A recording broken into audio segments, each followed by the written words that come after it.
Hi friends, this book is another special request from one of your classmates. It's called Super Red Riding Hood by Claudia Davila. Not far from here, near a small forest, lives a little girl named Ruby. Ruby's favorite color is red. She loves red berries, her red boots, and especially the red cloak her grandma made for her. When Ruby puts on her red cloak, she becomes Super Red Riding Hood! One sunny afternoon, Ruby was very busy playing superhero in her room when she heard her mother call from downstairs. "Ruby! Is it something important, Mom?" she called back. "It sure is. Looks like Super Red Riding Hood has an important mission," Ruby declares.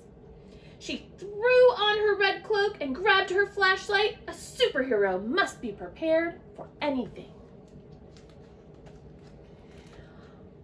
"You've been indoors all day," her mom said. "Why don't you go pick some raspberries to have with your snack?"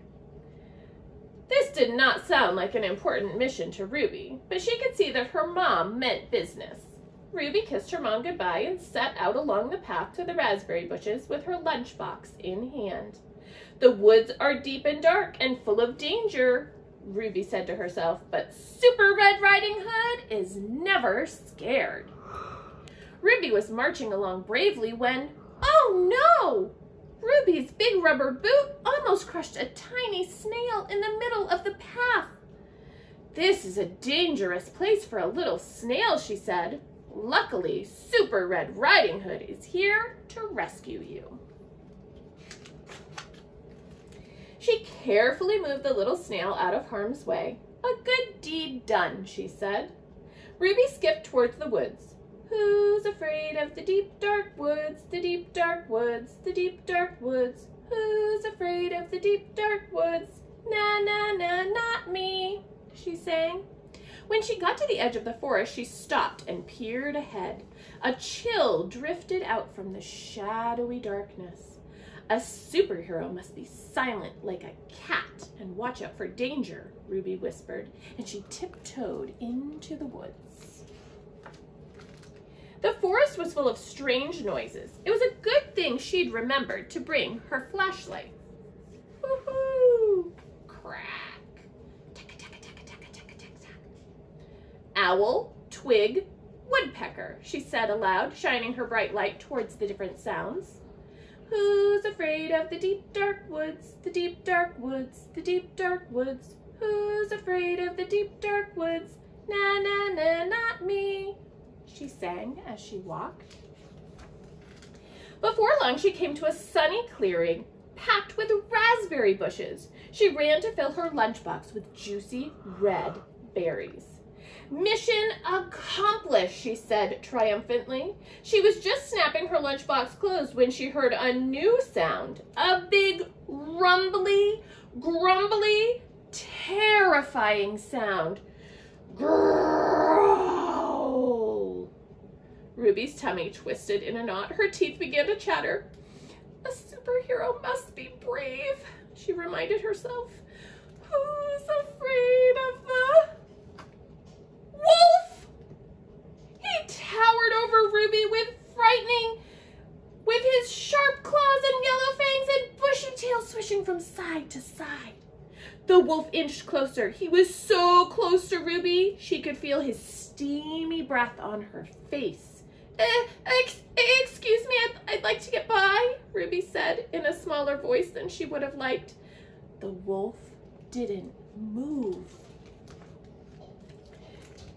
He grinned and asked in a cackly growl, "Where are you going all alone in this big, dark forest?"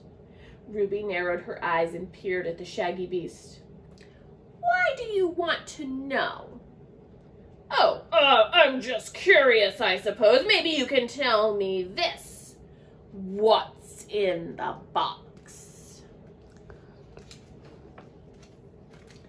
Before she could answer, the wolf lunged. Quick as a rabbit, Super Red Riding Hood hopped out of the way and used her super skills to leap and dart past the tricky wolf. She scrambled up an oak tree and perched on a branch just out of the wolf's reach. While she sat and caught her breath, the grumbly wolf skulked around the trunk of the tree.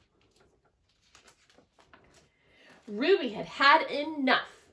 "Wolf," she called down, "let me pass." But the wolf stayed put. "Wolf, I'm going to count to 5. You'd better leave me alone." The wolf still didn't move.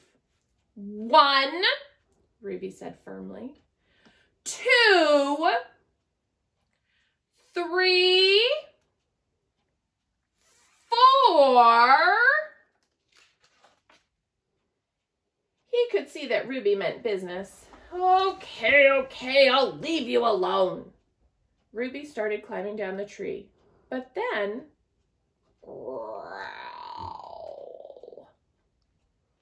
"Wolf, it's my tummy," the wolf moaned. "I'm just really hungry." "Well, why didn't you say so?" Ruby jumped out of the tree, her red cloak floating down behind her like a parachute. "If you wanted some of my snack, you could have just asked," she said. The wolf looked at Ruby with a big drooly smile. "Okay, can I have some?" he asked, holding out a paw. Ruby pulled her lunchbox out of the wolf's reach. "Not so fast, wolf. You really scared me. Before, when you were snarling at me with your big fangs and sharp claws." The wolf's ears drooped. He looked at the ground. "Sorry," he said.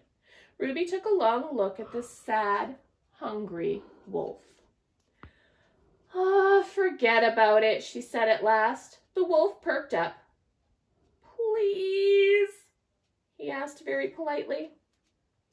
A superhero always helps those in need. So Super Red Riding Hood did what any superhero would do. She popped open her lunchbox and shared those juicy berries.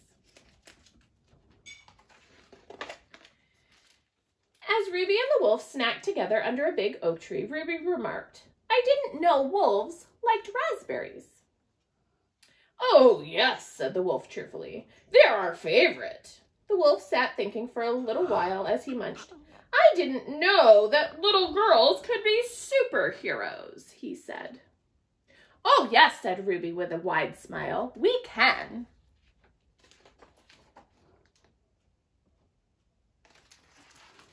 Thanks for joining me, friends. See you again online soon.